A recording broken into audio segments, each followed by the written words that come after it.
就这个声音，今天跟你们分享一个艾瑞8升降器保养的一个教程了。这个车友现在是2年3万公里左右啊，然后升降器降的过程中啊，出现咔咔咔的响，带你们听一下这个声音呢。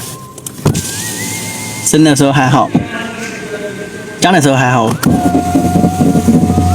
升的时候就嘎嘎嘎响，看到没？再搞一下。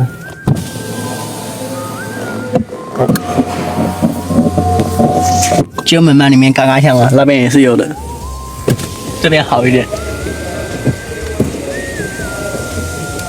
这边声音小点，看没有？就是这个升降器里面缺油了，把它拆开上点油就可以了，这个声音就可以解决了。如果说你们有的话，也是可以把它拆开投点油的，这个是不需要换总成的，就是里面缺油导致的那个钢丝绳子拉的嘎嘎响。我们等会儿拆开看看。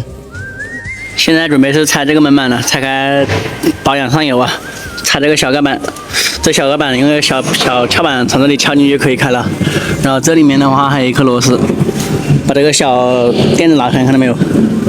然后下面的话还有这里有一颗螺丝的，就这3颗螺丝吧，3个螺丝拆开门就直接可以撬开了。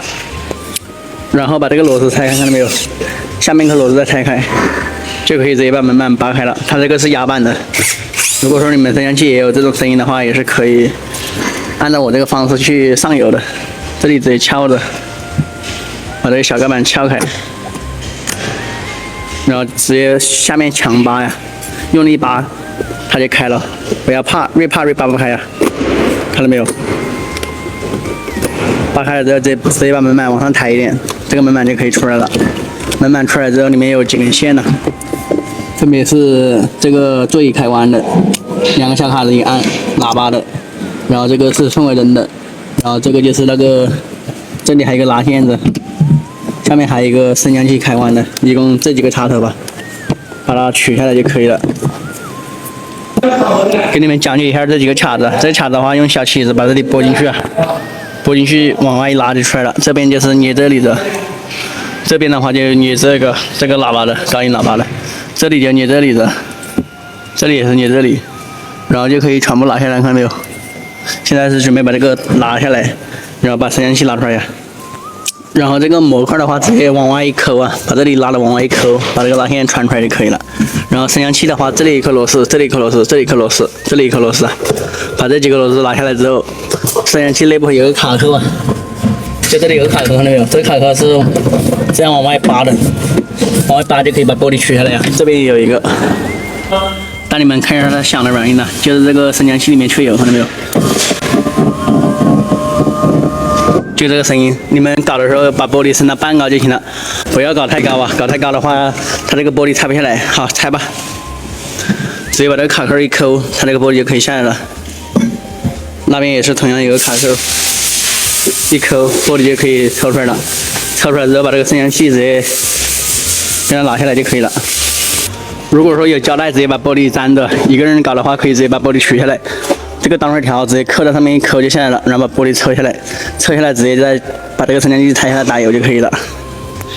现在是拆这个升降器啊，4颗螺丝，拆了就可以把这个升降器拿出来了。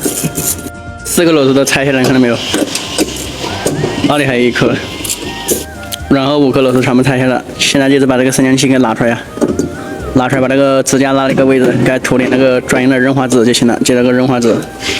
你们自己搞的话也是可以搞的，自己不搞的话也可以去4S店免费搞的，这个保油器类它都是免费上油的，过了保的话就可以自费搞，自己搞啊，这个也比较简单了。这个升降器拿的话要一点点拿，看到没有？先把这边个导轨拿下来，再拿那边个导轨啊。这里还有一个升降器插头，看到没？电机的插头，电机插头的话也比较好拆，看到没？直接把这个卡子一按就拿下来了。这里都已经完全严重缺油了，看到没？严重缺油，都已经进水有点起锈了这，所以说是需要投油保护的。然后现在投油吧，投油的话就是往这2个弹簧啊这里投，把这个弹簧直接拉开。这弹簧这里已经很多脏东西了，看到没有？直接把拉开，把油投进去啊。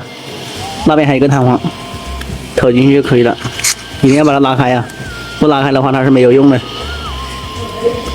或者喷那种白色的润滑 WD-40润滑脂也是可以的，让它浸透进去啊。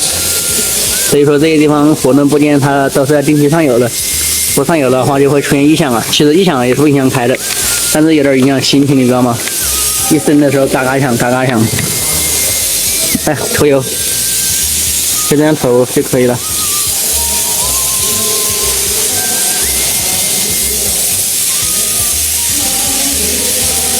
就投这个白色的专用润滑质，这边也要投啊。这里还有一个弹簧，看到没有？两个弹簧都要投。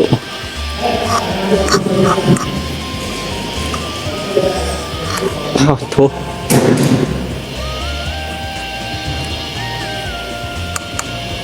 要多投一点吧，玩的时间长一点。就这样投，看到没？就这样搞的。等会儿再多升2级直接好了，这个声音就可以消失了。现在这个油都已经涂好了，往上安装就可以了。安装的话怎么拆怎么装就行了。就注意这个塞的话要慢慢一遍遍塞进去，看到没有？不能两边一起塞，两边一起塞就塞不进去啊。它要先塞一遍，再塞一遍。动手能力强的话都是可以自己搞的，这个也比较简单的。就这样塞进去，把螺丝孔对好，把螺丝一扭就可以了。好了，看到没有？这边支架3个螺丝，那边直接2颗螺丝，一共5颗螺丝，依次扭紧就行了。然后用这个工具把它扭紧就完了，这个就 OK 了，看到没？现在把这个升降器插头一插就行了，然后把玻璃装上去，我们就可以试一下这个声音了呀。玻璃直接先拆这个小头，看到没有？小头插进去，这个2个导轨一定要滑进去啊！你不滑进去的话，升降器可能就升得不好。所以说你们一个人操作的话，可以直接用那个胶布把玻璃粘着，玻璃不用出来。出去的话，你们可能自己不好装，看到没有？一定要给它装到这个滑轨里面去啊，装到滑轨里面去才行。好，这个就进去了，看到没？好，进去按那个咔一响，这个就进去了，看到没有？它拆的话就直接从这里拔了就可以拆下来了。好，我们再来试一下，看它的效果。这个已经没有声音了，看到没？升的话也没有声音了。刚开始一升一降就咔咔响的，这个已经搞好了，问题就解决了。然后把门板装上去，装门板之前先把这个密封条装上去，密封条就这样装的，看到没？这个内密封条抽的话就直接从这里抠就起来了。然后现在是装门板，然后插头的话就直接先插这个插头啊，然后把这些绳索、拉线全部套上去就 OK 了。这个是门模块，把它也要装进去，它这个是可以起到防水和隔音的一个效果的。直接往上扣，然后这个线全部给它装好，看到没有？它这个是索尼的喇叭呀，这个是开门的一个拉锁，这是门的机械开关的。然后把所有插头全部套上去，把门板扣上去，这个就完成了，就是涂这个油的。你们学会的话可以点赞关注加收藏啊，以备后用，因为这个也是需要定期上油保养的。后面你们车子可能也会有这个声音，如果说觉得吵的话，也是可以按照我这个方式去上油。这个视频你们一定要点赞收藏啊，免得后面就找不到了哦。这个就 OK 了，搞定了。